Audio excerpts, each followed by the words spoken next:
Hey folks, and welcome everybody. This is once again Jörn from Startuprad.io. I still am at Eurofinance Tech.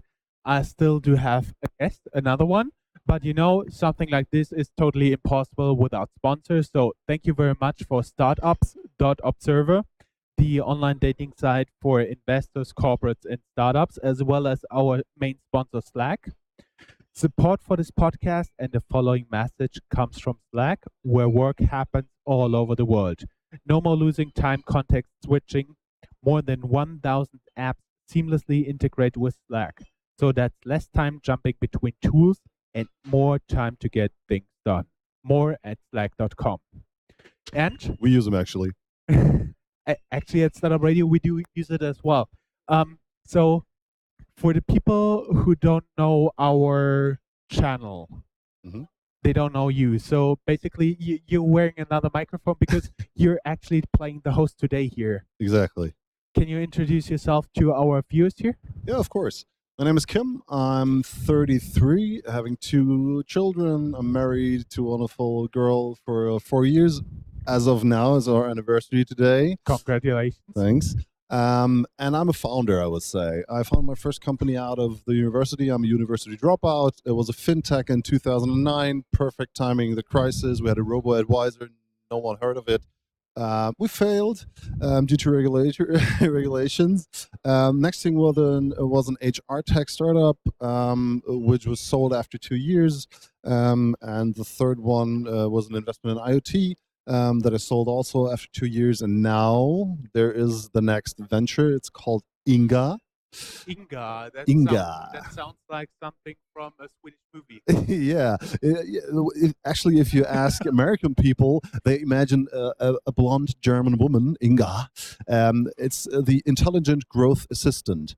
It's actually Inga. It is a automated active sourcing chatbot that recruits people via Facebook. So the biggest challenge in HR is to find the adequate number of perspectives in your recruiting process, meaning you have a position, you want to fill it, you want to reduce your time to hire, so you have to have more candidates. What Inga does is advertising on Facebook for a specific job position, targeting the right people through machine learning and A/B testing, and then converting the people through fully automated chatbot, converting them into recruiting leads. That means the chatbot asks about your CV and your hard skills, soft skills, and what comes out is a long list for the recruiter that is pushed into his applicant tracking system, which he can just like tick the boxes if the persons are right to hire, and we have a score. That means once you get the candidates pushed into your system, you instantly see how the matching score is to your position you gave us, you gave Inga, and Inga pre-qualifies those candidates, pushes us into your ATS system, and you just can like call them, follow up with them, and the time to hire reduced by 60%. So basically you'll save a lot of money, you save a lot of effort, and you get more qualified candidates in a shorter time period. And how is the traditional way to actually do this? How did it work till today? Because I mean, many people who are watching this right now are actually not having a startup yet, but they're thinking about it. And then if you have a startup, you usually go around and ask people, hey guys, how you actually do it, and how was it done before? I mean, how is it still done? It is still done by calling people, making online research via Xing, LinkedIn, Google, posting job ads on Indeed, Monster, also LinkedIn or Xing, and you just wait for people to come to you. It's a kind of active passive sourcing thing. You can call people and say, hey, are you interested in the job? That would be the headhunter's job. And we combine both of the things. We target active and passive seekers, people that are actively searching for a job, and passively like checking out opportunities. And the channel we chose was Facebook, because 30 to 45 minutes a day is every user Germany-wide using Facebook. So basically we target people that are used to this channel, and normally you would like during working hours would be called by a headhunter, or you see job ads and you have to like fill in your application, send your CV, and all that. It's a lot of time you have to invest. Pretty strange. Every time I have an unknown British number on my private or my company cell phone, it's like in 99.5% headhunters calling me from somewhere Greater London area, and actually in 99.5% it's a job my profile would actually not match. Exactly. And this is another thing. Facebook targets on about 10,000 different targeting criteria. That means they know you. And because you gave them data, it's not that you trust them. So basically, by that trust, you give us the opportunity to target you in the right way. That means we can target on your age, on your current salary, on your current job position, on your current employer, on your whole interest set, and we just know that you are the right person to show this advertising. And I would be now interested because Germans are a little bit more secretive due to their history. Exactly. And due to the culture, especially with the salary. So how did you actually get these numbers? How does Facebook get these numbers? Yeah, Facebook is not the only source for them of collecting data. Facebook, every time you go on a website, you have this like, we use cookies, this is our data privacy, blah, blah, blah, and you click OK. And by clicking OK and accepting those privacy statements, you also accept that this website, not Facebook itself, that this website can send data to Facebook. That means you're logged into Facebook and you visit the Manager magazine, like for academics or whatever, and you think of that people that watch the Manager magazine are well funded, they're well employed, and whatever. So Facebook knows you watch this. You never told them that this is in your interest, but you watch this on the internet, and Facebook knows. So they really know what you're doing on the internet, no matter if you do it on Facebook. And this is how they collect data. They have your digital footprint, actually, and so they know a lot about you. That is what a friend of mine told me when I was telling him about Facebook.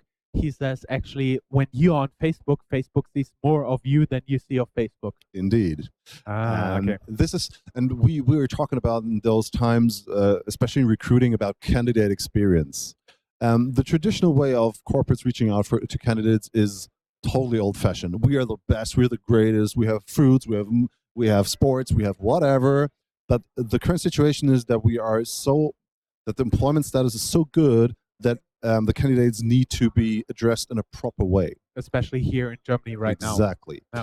And for that, Facebook is the right channel because they're used to see advertising. They're used to be like addressed in person, like saying you want a new job. They know that this is social. They know that they have to interact and they have to chat, and all that we take into account and have this chatbot thing, which they use. Like it's kind of funny to say, but they trust chat and they trust chatbots more than people. We had an A/B testing. That means we chatted personally with some candidates, and they dropped off at a certain point.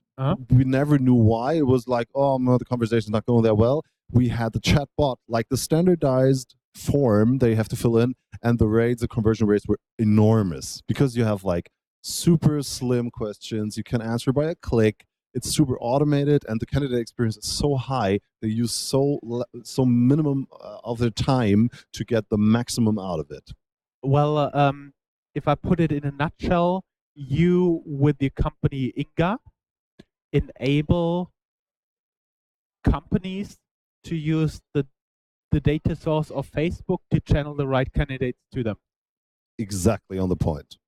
And getting back to the chatbots and the conversion rate, how high is your conversion rate actually? If we come to conversion rate inside the chatbot, like saying they give us the data we need, it's 80%.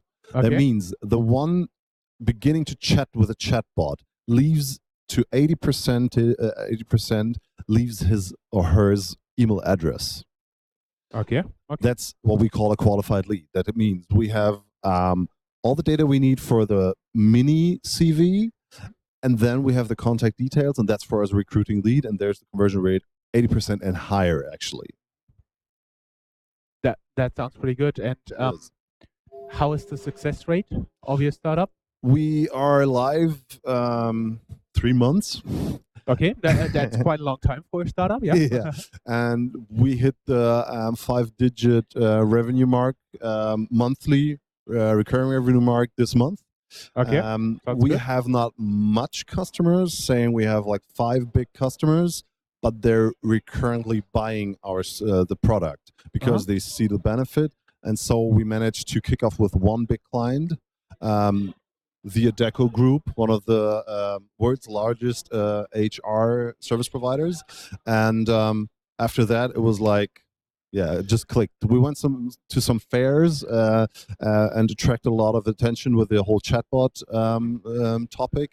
And after that, it was like customers were coming to us actually because we had the right topic to the right time and the right combination and a good team to And attract including chatbot, the right buzzword. Exactly. Yeah. Exactly. Are you actually looking for investment? Yeah, sure.